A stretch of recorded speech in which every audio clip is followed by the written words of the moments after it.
No GP da Holanda de 2025, Lewis Hamilton terminou no muro na volta 23.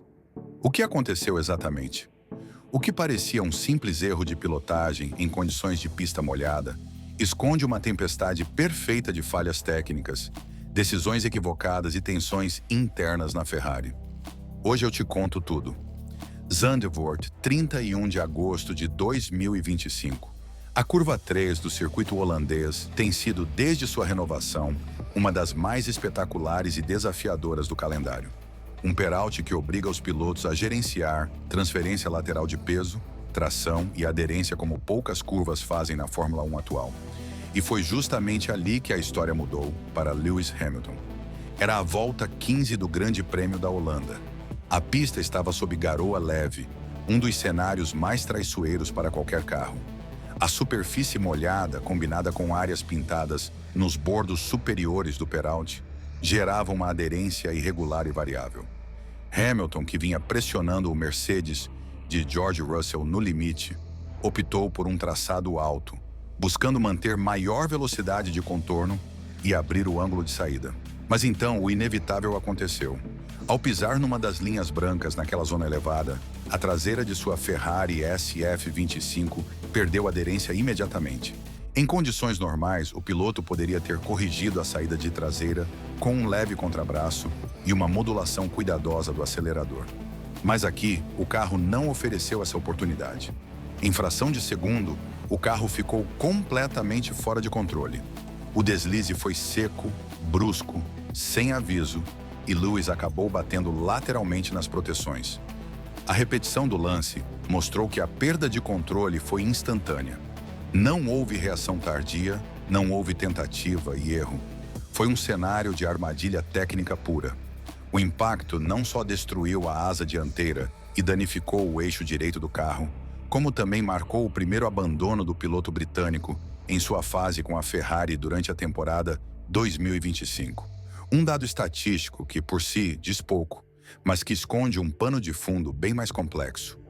O mais marcante é que esse acidente não foi fruto de excesso de agressividade, nem de uma manobra temerária. Na verdade, até aquele momento, Hamilton vinha executando uma corrida limpa, precisa e com ritmo competitivo. Mas o incidente expôs uma série de deficiências estruturais do carro e da equipe, que vinham se acumulando desde o início da temporada e encontraram seu ponto de ruptura naquele instante. As declarações posteriores do próprio Hamilton não foram de frustração, e sim de resignação técnica. Quando subi no peralte, a traseira escapou e não consegui recuperar, explicou. Uma frase breve, mas que fala de impotência mecânica mais do que de falha humana. E Zandvoort não perdoa. O circuito combina trechos rápidos e lentos, com mudanças de elevação e peraltes que exigem resposta imediata do carro aos comandos do piloto. Mas em condições de chuva, essa exigência se multiplica, e um erro, por menor que seja, vira acidente. Neste caso, nem sequer houve um erro evidente. Foi um acúmulo de microfatores: a umidade do asfalto, a pintura, a instabilidade do SF25, a pressão competitiva e a decisão estratégica de manter Hamilton na pista naquelas condições. Tudo levou ao impacto. Em suma, o acidente de Hamilton no GP da Holanda não foi coincidência. Foi o sintoma visível de uma situação oculta que vinha se formando há semanas dentro da Ferrari. Um problema que vai muito além do momento em pista e aponta para uma fragilidade sistêmica que compromete o desempenho do piloto mais laureado do grid.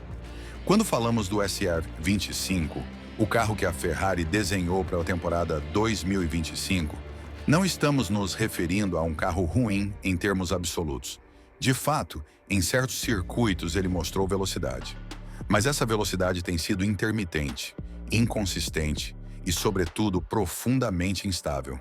O acidente de Hamilton em Zandvoort não é fenômeno isolado, e sim consequência direta de um carro que não cumpre os padrões de comportamento de que um piloto como ele precisa. E tem mais. Ao longo do ano, a Ferrari tem lutado com um equilíbrio literalmente descompensado entre eixo dianteiro e traseiro. O carro parece ter duas personalidades. Numa curva pode responder de forma dócil e, na seguinte, reagir com violência a um sopro de vento lateral ou a uma mudança de ondulação. Charles Leclerc descreveu essa sensação como uma luta constante contra o carro. Mas para Hamilton, habituado a um comportamento mais linear e progressivo em seus carros anteriores, o impacto tem sido maior. Outro elemento crítico tem sido a direção assistida. Pode parecer detalhe menor, mas para pilotos de elite, o que o volante transmite é quase tão importante quanto o que sentem no banco. O sistema do SF25 tem sido criticado por não oferecer o feedback necessário. É impreciso, transmite pouca informação sobre a aderência real do carro e não acompanha os movimentos de Hamilton nas fases-chave de frenagem. É como dançar com um par que não segue o ritmo. Cada passo gera incerteza. Durante o fim de semana do GP da Hungria, um dos traçados mais técnicos do calendário, Hamilton foi direto. É uma briga grande com o equilíbrio do carro. Estamos muito longe do ideal. Essa frase resume o drama interno vivido no box da Ferrari, porque não é apenas um problema de acerto, é um problema de concepção do carro. O SF25, em sua concepção, prometia ser uma evolução direta do SF24, com melhorias aerodinâmicas e distribuição de pesos mais refinada. Mas a realidade mostrou que, na tentativa de corrigir erros do passado, a Ferrari criou um carro que não é estável nem adaptável. E na Fórmula 1 moderna, isso é sentença de frustração. Em síntese, o carro que Hamilton pilota este ano não está à altura de suas capacidades nem de suas expectativas. E o pior é que esse descompasso entre o que o piloto pode fazer e o que o carro permite é onde se acumula, corrida após corrida. Em Zandvoort, esse onde chegou ao ponto de ruptura.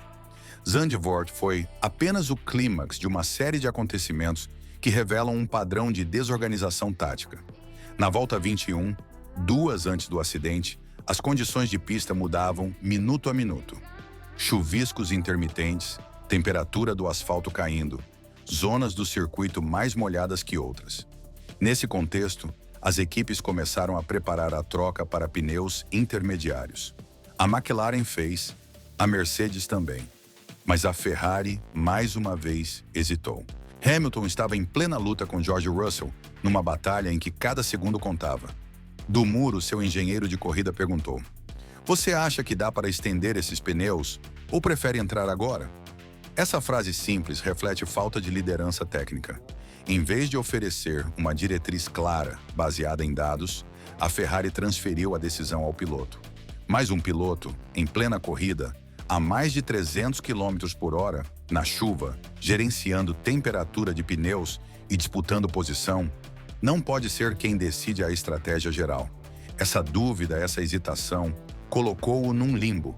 Hamilton permaneceu na pista com pneus que já não ofereciam nem aderência nem confiança. E justamente nesse estado crítico, aconteceu o acidente. Se a Ferrari tivesse ordenado a entrada nos boxes naquele momento, talvez hoje estivéssemos falando de uma recuperação, ou ao menos de um resultado salvo. Mas em vez disso, deixaram-no à deriva e pagaram com o carro na barreira. E do outro lado da garagem, Leclerc também está numa encruzilhada. Ele carrega a narrativa de filho da Ferrari. Mas agora, com Hamilton como companheiro, uma guerra silenciosa por liderança interna foi desencadeada. O problema é que essa competição, longe de fortalecer a equipe, alimenta o caos, porque a Ferrari não conseguiu estabelecer papéis nem uma hierarquia clara.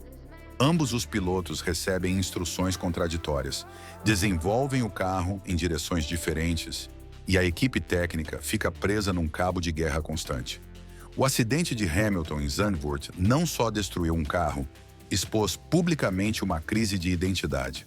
A Ferrari, em seu estado atual, não sabe se quer ser uma equipe que aposta na experiência de um heptacampeão ou se continua construindo ao redor do talento jovem do monegasco.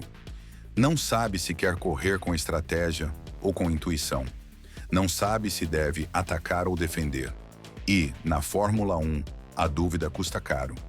Em última análise, este terceiro ato revela que o ocorrido na pista foi apenas a parte visível do iceberg.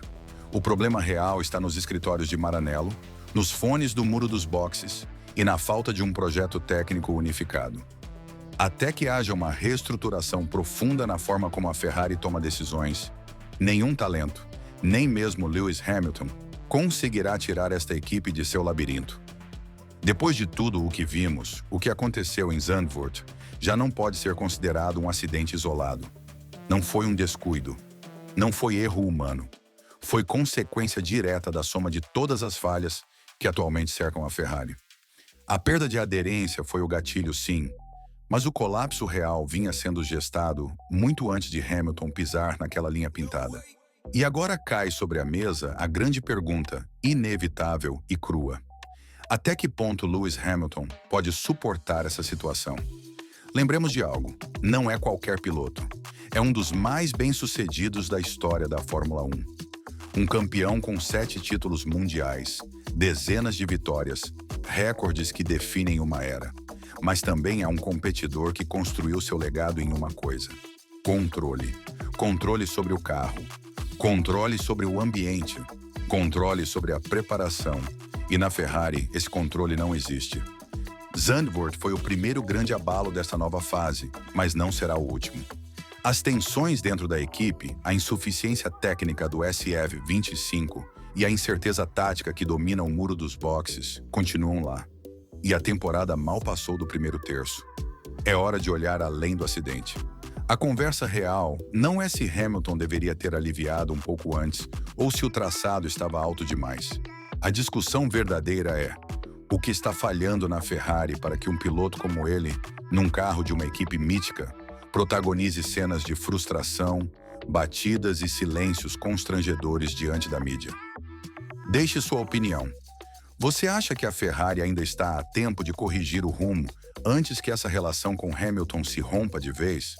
Acredita que o britânico deve pressionar por mudanças internas, ou até considerar uma saída antecipada se o projeto não melhorar? Ou crê que tudo isso faz parte de um processo de adaptação inevitável e que ainda há esperança de essa aliança dar frutos?